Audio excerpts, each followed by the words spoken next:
Dunia kita kini bergerak dengan kecepatan yang luar biasa. Segalanya berubah dari cara manusia berkomunikasi, bekerja, hingga belajar. Teknologi digital hadir bukan sekedar pelengkap, melainkan menjadi pusat transformasi kehidupan. Fenomena ini begitu nyata. Anak-anak yang lebih akrab dengan layar gawai daripada buku tulis, guru yang beralih peran menjadi fasilitator digital, hingga proses belajar yang kini menembus ruang dan waktu. Semua ini memberi tanda bahwa pendidikan sedang berada di era baru, era pembelajaran digital. Oleh karena itu, perkenankan kami, saya Wianita Setiahusnaini dan rekan saya Cindy Maurelia untuk memaparkan mengenai klasifikasi media digital, dan bersama-sama mari kita telusuri bagaimana media digital menjadi jembatan bukan sekedar alat dalam pembelajaran pendidikan masa kini dan masa depan. Perubahan besar dalam dunia pendidikan sesungguhnya lahir dari perkembangan teknologi. Jika dulu kita begitu akrab dengan papan tulis, kapur, dan buku cetak, kini semua itu mulai bergeser ke arah ekosistem digital yang jauh lebih interaktif dan juga beragam. Media pembelajaran tidak lagi sebatas teks dan tulisan, tetapi telah berkembang menjadi e-book, situs web, e-modul, hingga CD multimedia interaktif yang memungkinkan pengalaman belajar akan lebih hidup. Perubahan ini bukan sekedar soal bentuk, melainkan soal cara berpikir, bagaimana peserta didik dapat belajar secara aktif, mandiri, dan kreatif. Seperti yang dikatakan oleh Marco Tors, digital media enable us to build more stage for our kids to express themselves. Melalui media digital, kita sesungguhnya sedang membangun panggung-panggung baru, tempat di mana anak dididik bisa mengekspresikan ide, kreativitas, bahkan jati dirinya. Inilah alasan mengapa pemahaman terhadap media digital dalam pembelajaran menjadi sangat penting. Tidak hanya agar kita mampu memanfaatkannya dengan tepat, tetapi juga supaya kita bisa menjadi fasilitator yang bijak dalam mengarahkan generasi digital native menuju pembelajaran yang bermakna. Perubahan besar dalam pembelajaran digital ini tentu bukan sekedar opini, melainkan telah banyak diteliti dan dibuktikan. Salah satunya oleh Sitepu dalam Proceeding Pendidikan Dasar tahun 2021.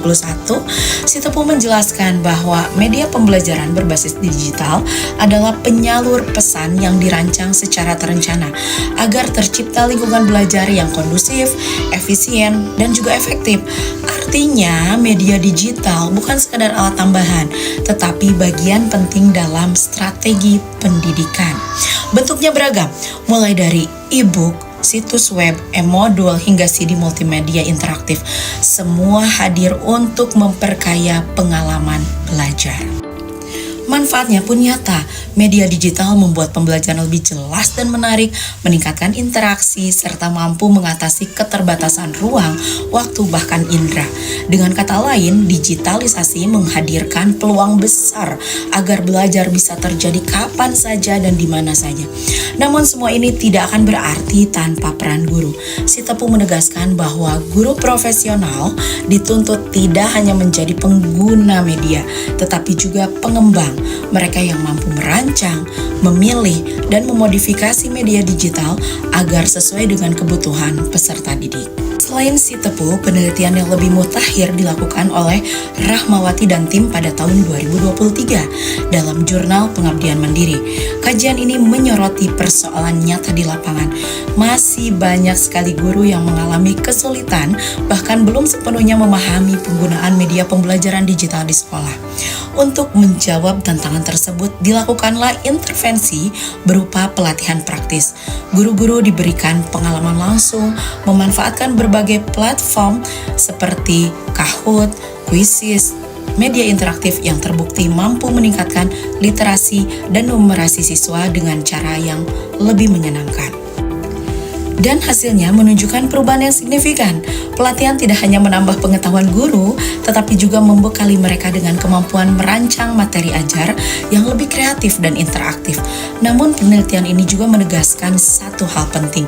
Guru tetap membutuhkan pendampingan berkelanjutan agar kompetensi mereka dalam memanfaatkan media digital terus berkembang seiring dengan tantangan zaman. Nah, Pertanyaannya kemudian, bagaimana sebenarnya media digital dapat diklasifikasikan berdasarkan jenis dan karakteristiknya dalam pembelajaran? Memahami klasifikasi ini penting karena setiap jenis media memiliki fungsi dan peran yang berbeda untuk mendukung proses pembelajaran. Ada media yang berfungsi memperjelas materi, ada yang mengajak siswa untuk aktif bereksplorasi, bahkan ada pula yang menghadirkan pengalaman seolah-olah itu adalah nyata. Secara umum terdapat 4 klasifikasi utama media digital.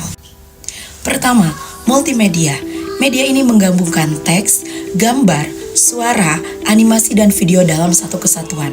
Misalnya presentasi interaktif atau video pembelajaran. Multimedia sangat membantu memperjelas materi dan membuat belajar lebih menarik. Kedua, hipermedia. Media ini memberikan akses informasi secara non-linear, artinya pengguna bisa memilih jalannya sendiri untuk mengeksplorasi. Contohnya website pembelajaran yang dilengkapi tautan menu interaktif atau e-learning yang bisa ditelusuri sesuai dengan kebutuhan. Ketiga, gamifikasi.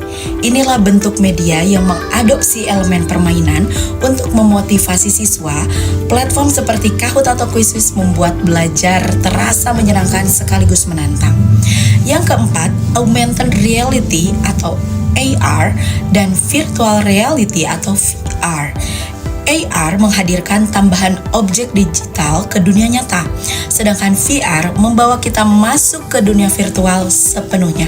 Bayangkan, siswa mempelajari tata surya bukan lagi sekedar lewat gambar, tapi benar-benar melihat planet-planet berputar dalam simulasi 3 dimensi. Multimedia dalam konteks pembelajaran dapat dipahami sebagai media yang menggabungkan berbagai elemen, mulai dari teks, gambar, suara, animasi, hingga video dalam satu platform terpadu. Kehadiran multimedia bukan hanya sekedar mempercantik penyajian materi, tapi juga memberikan ruang yang lebih luas bagi peserta didik untuk memahami konsep, terutama konsep yang bersifat kompleks dan juga abstrak. Penelitian pun mendukung hal ini. Putri dan rekan pada tahun 2019 serta Jata Witika dan kolega pada tahun 2024 membuktikan bahwa penggunaan multimedia secara signifikan meningkatkan hasil belajar serta keterlibatan siswa dalam pembelajaran. Hal ini menegaskan bahwa multimedia bukan sekedar variasi, melainkan sebuah strategi efektif untuk membuat proses belajar lebih bermakna. Contohnya dapat kita ketemui dalam praktek sehari-hari. Misalnya guru menggunakan PowerPoint yang tidak hanya berisi teks, tetapi juga dilengkapi dengan gambar, animasi, dan video pendek untuk memperjelas konsep. Ada pula platform e-learning interaktif seperti Ruang Guru yang membuat siswa dapat belajar dengan cara yang menyenangkan dan juga personal. Video pembelajaran di YouTube juga sering digunakan sebagai media pendukung karena dapat menyajikan penjelasan yang ringkas namun kaya dengan visualisasi. Bahkan kini tersedia e-book interaktif dengan audio dan animasi yang membuat membaca tidak lagi terasa kaku, melainkan menjadi pengalaman belajar yang lebih hidup. Selanjutnya, kita masuk ke hipermedia. Kalau multimedia berfokus pada penggabungan berbagai jenis media, maka hipermedia adalah pengembangannya. Hipermedia memungkinkan pengguna berpindah dari satu informasi ke informasi lainnya melalui hyperlink. Dengan hipermedia, peserta didik bisa belajar sesuai dengan minat dan kebutuhannya. Ini sangat mendukung pembelajaran mandiri dan juga fleksibel. Menurut penelitian Avandi dan juga rekan-rekan pada tahun 2024, hipermedia ini memberikan dampak positif terhadap hasil belajar kognitif dan juga afektif karena sifatnya yang interaktif dan mendorong eksplorasi ya. Contohnya dapat kita lihat pada Wikipedia, webtoon interaktif atau modul e-learning berbasis web yang memiliki tombol navigasi dan juga tautan. Dengan hipermedia, pembelajaran menjadi lebih hidup dan tidak terbatas pada satu arah saja. Jenis media digital berikutnya adalah gamifikasi.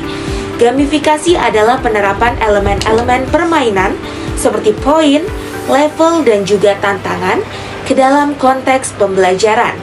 Tujuannya sederhana, meningkatkan motivasi dan juga keterlibatan peserta didik dengan cara yang menyenangkan. Ketika belajar disajikan layaknya bermain game, siswa terdorong untuk terus maju, menyelesaikan misi, dan mencapai target. Riset Lampropoulos dan juga Kisuk pada tahun 2024 membuktikan bahwa gamifikasi ini mampu meningkatkan motivasi, kepuasan, serta hasil belajar siswa. Bahkan metode ini efektif ya untuk melatih keterampilan spesifik penguasaan kosakata dalam bahasa asing. Contoh penerapan gamifikasi antara lain seperti aplikasi Duolingo, Wordwall, Kahoot, dan juga aplikasi kesehatan seperti Samsung Health yang menggunakan misi harian.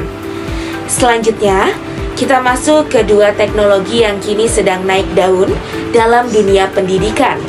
Augmented Reality atau AR dan juga Virtual Reality atau VR. Nah, AR menambahkan objek digital ke dunia nyata. Misalnya dengan memindai buku menggunakan kamera, muncul animasi 3 dimensi yang menjelaskan materi secara visual. Sementara VR menciptakan lingkungan digital sepenuhnya yang membawa siswa ke dunia virtual. Misalnya simulasi, penerbangan, atau menjelajahi planet di luar angkasa melalui Google Earth VR.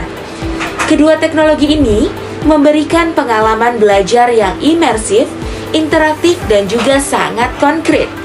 Penelitian Haryani dan juga Aprilianto menunjukkan bahwa penggunaan AR dan VR terbukti meningkatkan pemahaman konsep, motivasi belajar, serta memperkuat hubungan antara teori dan juga praktek. Beberapa contoh penerapan AR yang mungkin sering kita temui adalah filter Instagram atau Snapchat yang bisa menambahkan elemen digital ke wajah kita, atau permainan Pokemon Go yang menggabungkan dunia nyata dengan dunia digital.